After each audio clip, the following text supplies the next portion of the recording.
Do I have an option here? No. I don't... I mean, I'm just gonna say yes. I mean, but I can't...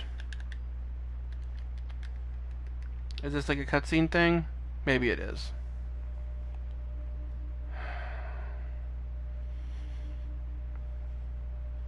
Profile 237771 Oggie Lobo has not accessed account in 7 days. Requesting override of inactive low priority status. Proceed? Negative. Pretty please? Negative. It's so annoying. Access protocol, blah blah blah blah blah. Password safe haven. Access granted.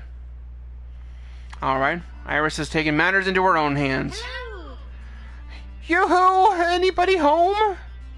Hi, Iris. Tapping instance number 194114. When you have pizza on a bagel. Juniper's Iris. Hello, I'm Iris. Ad-supported free mode engaged.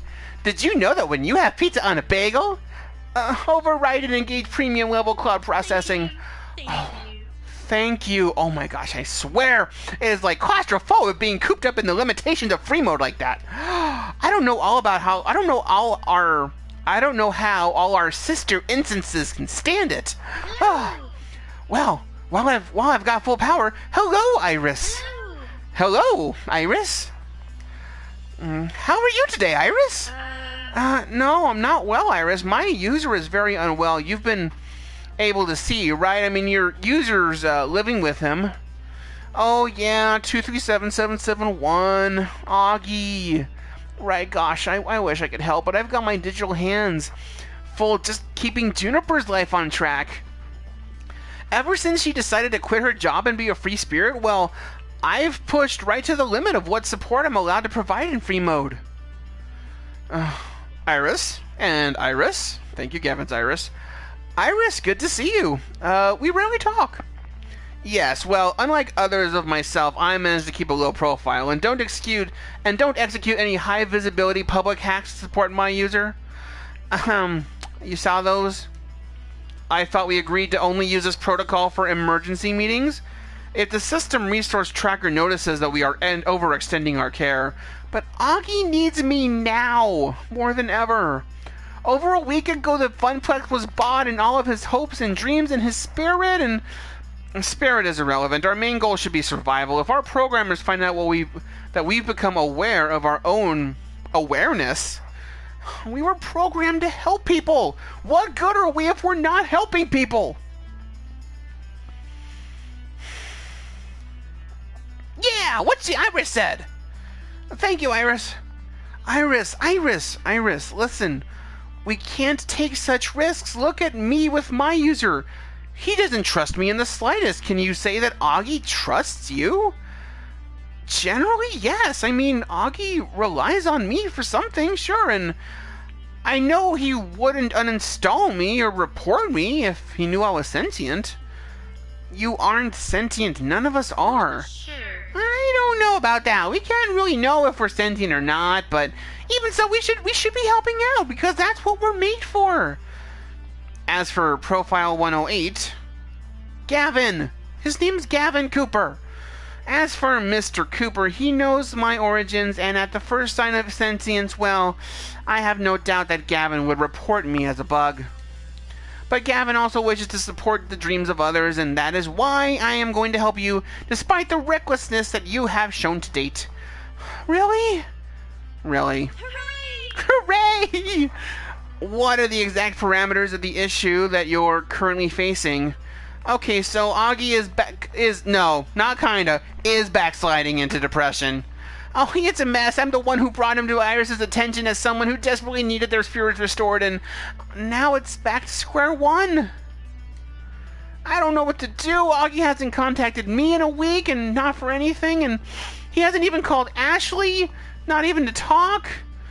Oh, you are caught in a loop of anxiety. Plus, your identity identifier system to use. Put your identity identifier system to use, Iris. Work the problem. If you had to summarize your user's problematic condition into one identity trait, what would it be? I would say that he's feeling very hopeless, apathetic, bitter, angry. He's feeling very hopeless. Apathetic is good too. Bitter, I don't know if it's... I would say hopeless. It's hopeless. I would say that Augie's lost all hope and fallen into depression. He had come so far, building up a real life with friends and love, and now... So, a life without meaning, as all constructed meaning has collapsed. The world has proven to be one of despair. That sounds about right. It's so sad. And you have to be the one to solve this? Doesn't your user have a romantic connection for emotional support?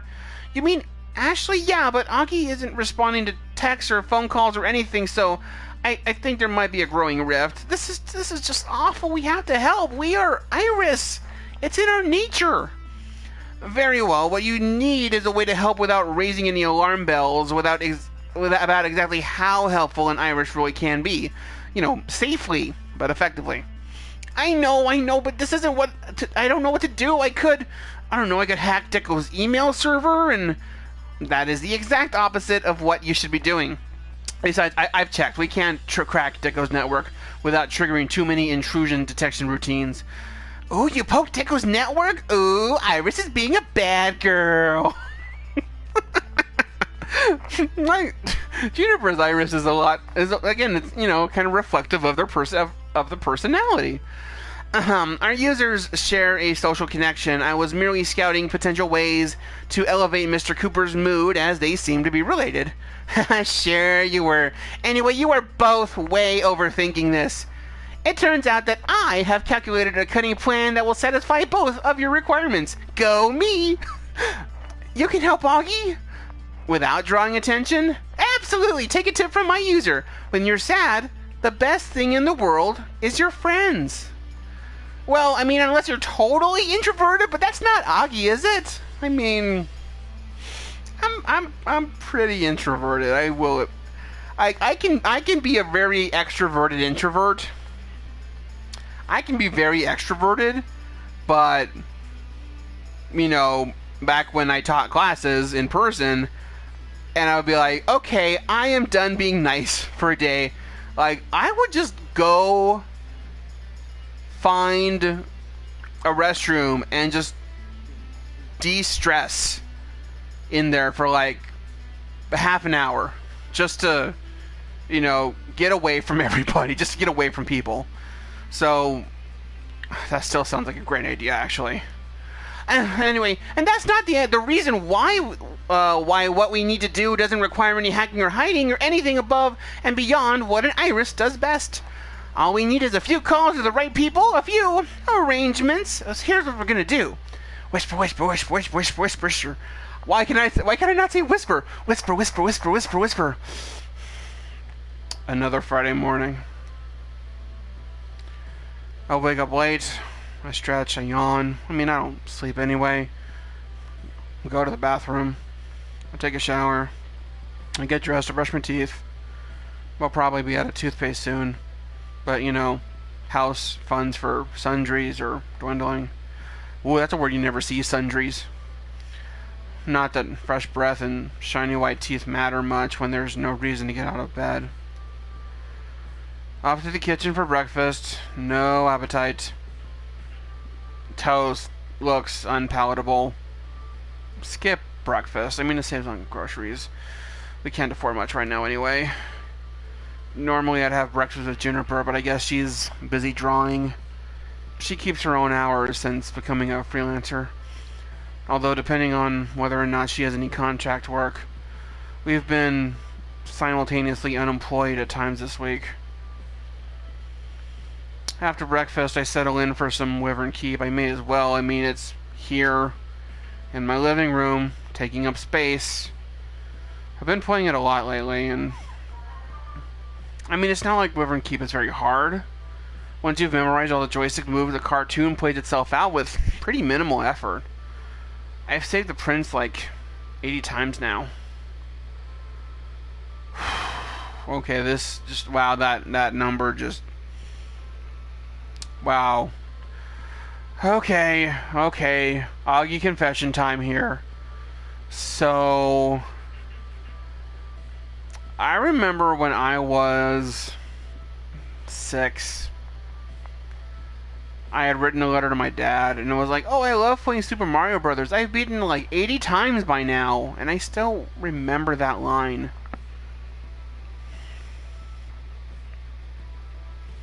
I don't think I ever sent him the letter. I don't think it ever got mailed.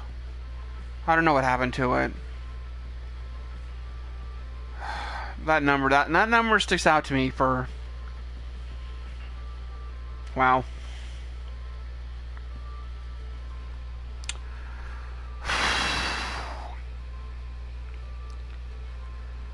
Okay.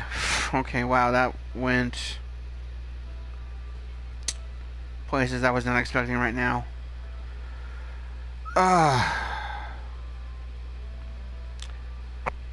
Okay, more Oggie confession time. So, like, last year I managed to get an autograph picture of... You can't see it right now. It's over there and by my lights. An autograph picture of Charles Martinet, you know, the guy who does Mario's voice ever since Mario 64. Or, I guess, you know, the PC games that nobody ever counts, like the typing one or something, or the Go Fishy one, I don't know. But anyway, so I got a picture, so I got an autograph with him, I got a picture with him, I sent that to my mom, and my mom was like, you know, he kind of looks like your dad.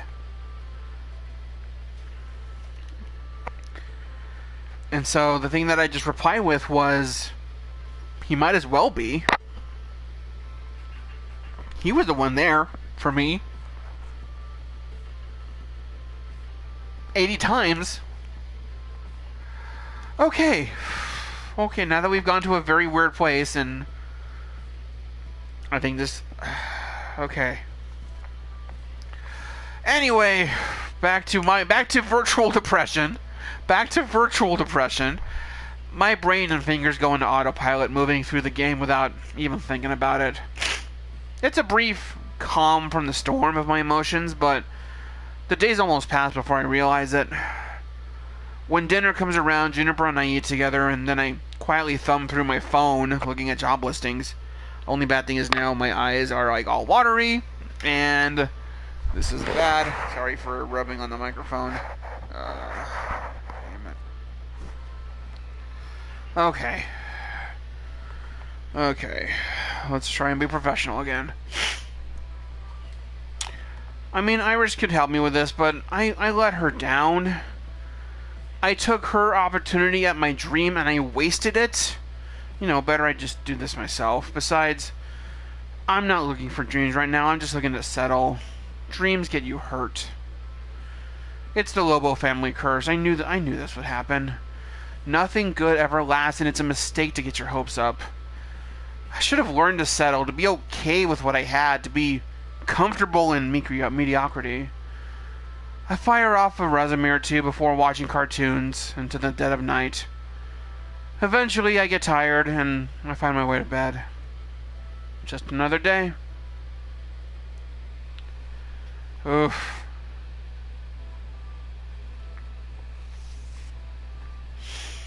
It's like most days right now. Another Saturday morning. As per usual, I wake up, I stretch, I yawn, I barely sleep nowadays, I shovel to the bathroom. I take a shower, I get dressed to brush my teeth. We'll probably be running out of toothpaste soon, but house funds for sundries are dwindling. I can't take it anymore! And that is one toothbrush bit clean in half. Oh jeez, oh jeez, oh jeez, okay, hang on. I avoid choking to death with a little help. Oh, I'm sorry. Okay, whatever. No, not whatever. It's what something. It's something ever. Oggie, you are in a rut, like, seriously, deeply, madly, mega in a rut. It is driving me batty, having you mope around the place like this. I'm not moping, it's just a rough patch. I know this has been hard on you, and I've been patient, but You can't keep going on like this, Oggie. Knocking at the apartment door distracts us from the topic at hand. I'll get it.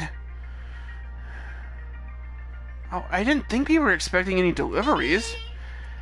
Oggie, guess who's here? Oh, hi. Hi, Ashley. Hi, Oggie. It's been too long since I saw you. Oh, and the two of them just waltzed into the bathroom with my mouth so frosty with toothpaste and unwashed for a week pajamas. Ew. Please ignore the fact that I am completely unkempt right now. Oh, I think you look adorable, but you will have to put on some actual clothes. Do I have to? I'm not going anywhere. Yes, you are. You have been moping around all week, and you need to get out and get some fresh air. See the world, eat some lunch. Juniper, you should join us too, of course. Oh, sweet. What about? When I'm depressed, I like to be surrounded by those who care about me. Even though I know it won't fix the problem, it makes me feel better. And so I'm hoping that makes you feel better too. So, Oggie, that's exactly what we're gonna do. Suffocate me with love and devotion? Always and forever. Definitely. I second that motion. I assume you're not taking no for an answer. Both Ashley and Juniper smile wide, informing me of their response. We will be chilling on the couch watching cartoons until you are ready to go. But I guess there's no avoiding it. Best I can do is just play along, try to be good company for Ashley. It's unfair to be pushing her aside like this. I switched from pajamas to actual normal clothes, even though like what I normally wear would count as pajamas, and I get ready to roll out. The three of us pile into a bus, taking off for destinations unknown to me at least. They clearly know where they're going.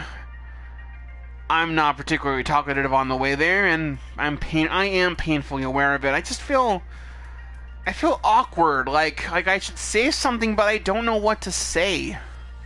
So Juniper carries on a conversation with Ashley, the two of them content to chirp away without me. And you can tell it's not really the New York subway because the signs aren't in Helvetica. That's a telltale mistake that it's just like Vancouver or something.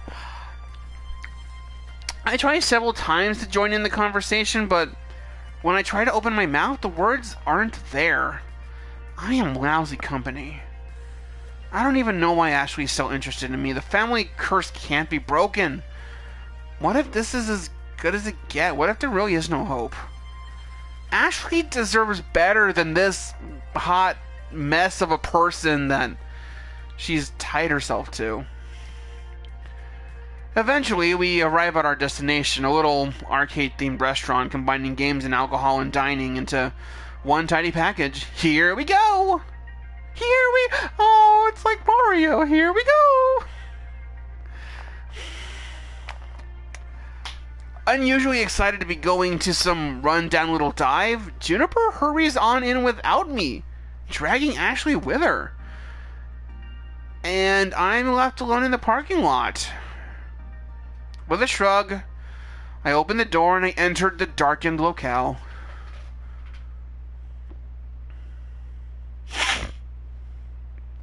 Is this place even open for business yet? None of the lights are on.